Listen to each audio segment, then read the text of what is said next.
यहीं पर कथा को हमने विश्राम किया था। प्रहलाद के चरित्र में नवदा भक्ति का उपदेश भगवान नरसिंह के द्वारा भगवान प्रहलाद को देते हैं। 2 बार संसार में नवदा भक्ति का उपदेश दिया गया, सिर्फ 2 बार। पहली बार तो श्री राम ने सबरी माता के लिए नवदा भक्ति का उपदेश दिया। 9 भक्तियां वाल्मीकि रामायण में भी और तुलसीदास रामायण में,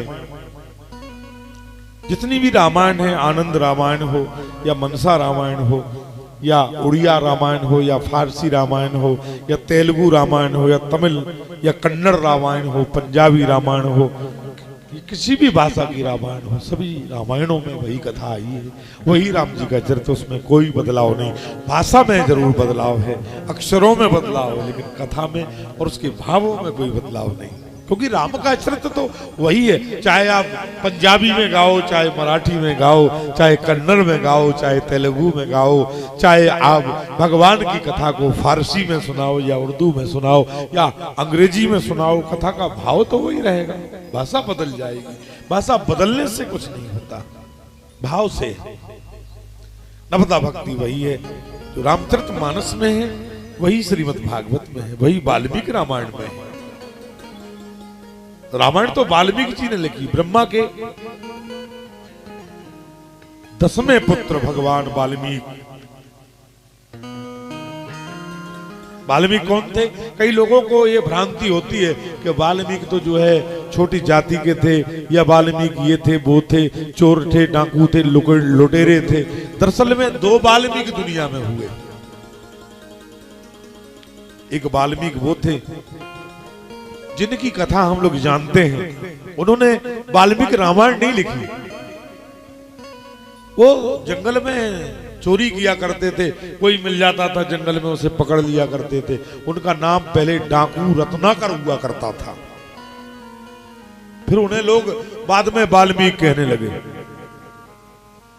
सप्तऋषियों को, कुछ मुनियों को मिल गए, उन्होंने कहा भैया तुम जो चोरी करते हो, ये बताओ कि ये चोरी करके जो माल घर वालों को खिलाते हो, इस पाप की कमाई का माल उन्हें खिलाते हो, ये बताओ इसका हर्जाना जब तुम्हें भुगतना पड़ेगा पाप का, तो कौन कौन भुगतेगा घर में? सभी भुगतेंगे। उन्होंने कहा जरा पूछ के आओ कौन कौन भुगतेगा। बोले तुम भाग जाओगे? कहा हमें रस्सियों से पेड़ से बांध जाओ। साधुओं को रस्सियों से पेड़ से बांध करके वो डाकू अपने घर पहुंचा और सबसे पूछा, कहा भाई मैं पाप करके, अनीति करके ये धन लाता हूं, कमाई करके, जैसे भी आदमी लाता है, कमा के लाता है आदमी घर में। आदमी का काम धन लाना है घर में, घरवाली का काम उसके द्वारा घर का पोषण करना है। दोनों अपना अपना काम कर रहे हैं। दरअसल में हर आदमी गृहस्थी में अपना अपना काम कर रहा होता है। माता पिता अपना दायित्व तो निभा रहे होते हैं। जब बच्चे छोटे होते हैं तो वो बच्चों को खिलाते पिलाते हैं, पाप करके कमाएं चाहे धर्म करके कमाएं, लेकिन पालते पोसते हैं, खिलाते हैं। संसार का यही सिस्टम है। और जब माता पिता वृद्ध हो जाते हैं, वही बच्चे वृद्ध अवस्था में पाप करके कमा के लाएं तो खिलाएं, या पुण्य करके खिलाएं, घन घाल के खिलाएं, गैती चला के खिलाएं, फावड़ा लगा के खिलाएं, लेकिन खिलाने का धर्म है उनका। अपना अपना धर्म सब निभाते हैं और अपना अपना धर्म हमें निभाना है, क्योंकि धर्म नहीं निभाएंगे तो वही अधर्म है। अधर्म क्या है? जो धर्म को नहीं निभाएगा वही तो अधर्म है। अधर्म और क्या है? अलग से थोड़ी है अधर्म। अपने धर्म का सही तरीके से पालन न करना ही अधर्म है। अधर्म करना बहुत बड़ी बात नहीं है, छोटे से में भी अधर्म हो सकता है। हमने माता पिता का तिरस्कार कर दिया, जो हमारा धर्म नहीं है, इतने में ही अधर्म हो गया। किसी की जेब काटने की जरूरत नहीं है, डाका देने की जरूरत नहीं है, गला काटने की जरूरत नहीं है। अधर्म तो घर में ही छोटी सी गलती से हो सकता है, क्योंकि धर्म का मार्ग बड़ा पैना है, तलवार की धार के बराबर पैना है। वो धर्म के मार्ग पर चलना यानी तलवार की धार पर नंगे पांव चलना है। धर्म के मार्ग में बड़ी परेशानी है, बहुत कठिनाई है, लेकिन आनंद इसी मार्ग में है। सबसे बड़ा धर्म तो सत्य है। सत्य न दूसर धर्म न दूसर सत्य समाना, आगम निगम पुराण बखाना। शिव दधीच हरिचंदन नरेशु, सहे धर्म हित कोट कलेसु, सहे धर्म हित कोट कलेसु। सत्य तो एक, धर्म के मार्ग पर तो आपको परीक्षा में गुजरना होगा, परीक्षा से गुजरना होगा, क्योंकि धर्मात्मा की परीक्षा होती है, अधर्मात्मा की नहीं होती। पता परीक्षा किसकी होती है? जो फार्म भरेगा प्रवेश पत्र उसी का आएगा, और जिसका प्रवेश पत्र आएगा वही तो कक्षा में बैठ के परीक्षा दे पाएगा। जिनने फार्म ही धर्म का नहीं भरा है, जिनका प्रवेश पत्र नहीं आया है, उनकी परीक्षा काहे को होगी? अक्सर लोग कहते हैं कि महाराज धर्मात्माओं की परीक्षा बहुत होती है। कारण यही है, परीक्षा धर्मात्माओं की होती है, पापियों की नहीं होती। इसलिए परीक्षा कितनी भी कठिन हो, लेकिन डरना नहीं, परीक्षा देना है। एक भक्त कहता है, उल्टा चलन जहां में करुणा निधान क्यों है, उल्टा चलन जहां में करुणा निधान क्यों है।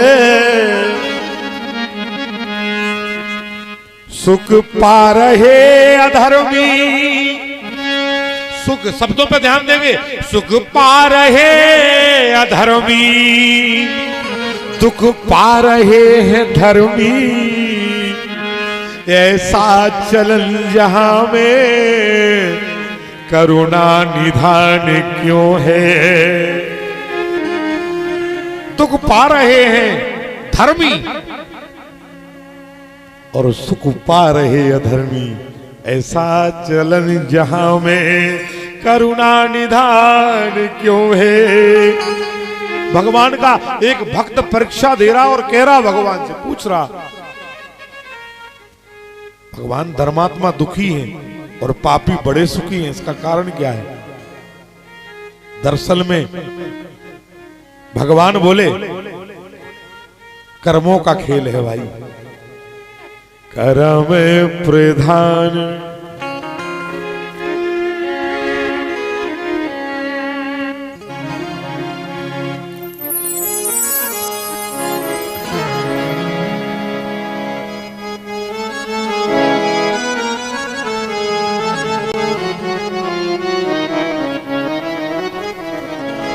श्री राम कर्म प्रधान विश्व रच रखा, तो कैसे कर बोला बैसा।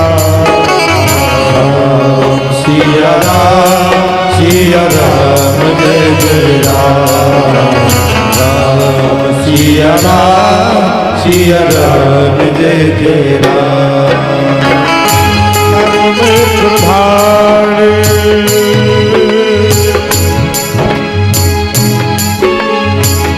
कर्म प्रधान विश्व कर राखा,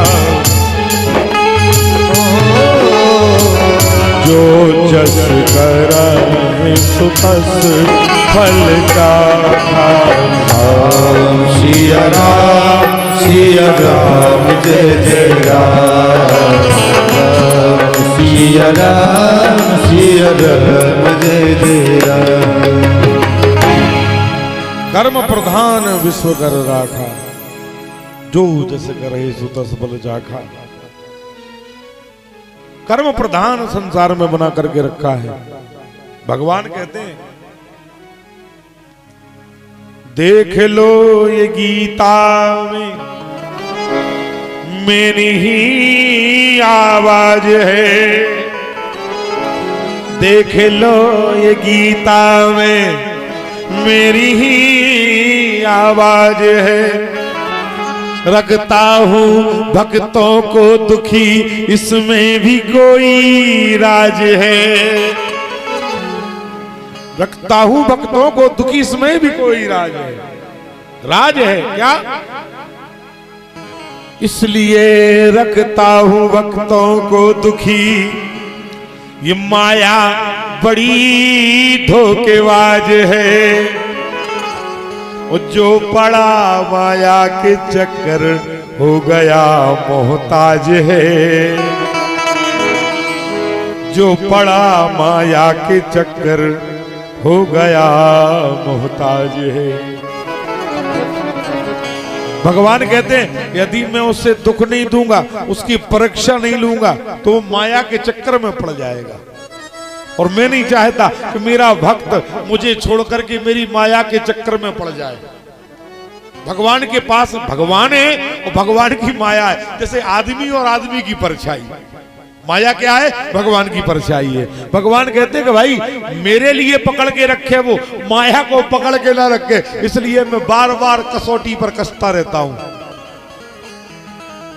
और वास्तव में तो ये है कि जितना दुख में मुझे आदमी सुमरन करता है, मेरे निकट रहता है, मैं चाहता कि मेरे निकट बना रहे। यदि मैं सुख दे दूंगा उसे तो माया के निकट हो जाएगा। इसलिए भक्त की परीक्षा लेता हूं। जीवन दरअसल में यू आकार की नली है।